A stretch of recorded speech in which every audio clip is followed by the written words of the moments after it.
তাই রাজ্যের বেকারদের বলতে চাই, বেকার ভাতা নিয়েছেন বলে তৃণমূল কংগ্রেসের মধ্যে একটা পচে যাওয়া গুন্ডাবাজ নোংরা দলকে ভোট দিতে হবে তার কোনো মানে নেই।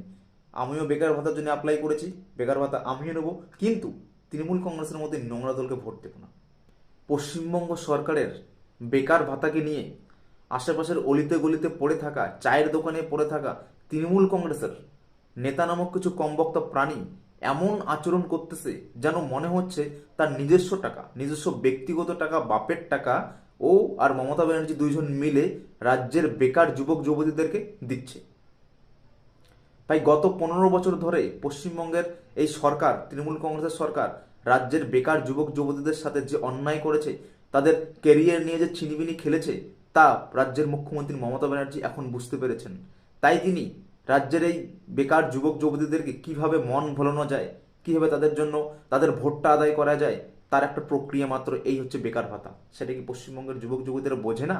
আর এই টাকাটা কি আপনার ব্যক্তিগত টাকা? এমন আচরণ করতেছেন যে যারা হচ্ছে এর বিরোধিতা করে তারা কেন লাইনে দাঁড়াবে, তারা কেন নিতে যাবে? আরে ভাই, তোমার ব্যক্তিগত টাকা, এটা রাজ্য সরকারের টাকা, ঠিক আছে? প্রত্যেকটা মানুষের টাকা, সবার অধিকার আছে, প্রত্যেকটা বেকারের যুবক যুবতী সবার অধিকার আছে এই টাকার উপর। বেকারদেরকে কর্মসংস্থানের ব্যবস্থা করে দেওয়া এটা সরকারের কর্তব্য, কিন্তু পশ্চিমবঙ্গের সরকার সেটা সেই কর্তব্য পূরণ করতে ব্যর্থ হয়েছে। বেকার ভাতা খারাপ আমি এটা বলছি না, কারণ বেকার ভাতা দরকার আছে, কারণ পশ্চিমবঙ্গের যে বর্তমান অবস্থা, বেকারদের অবস্থা শোচনীয়।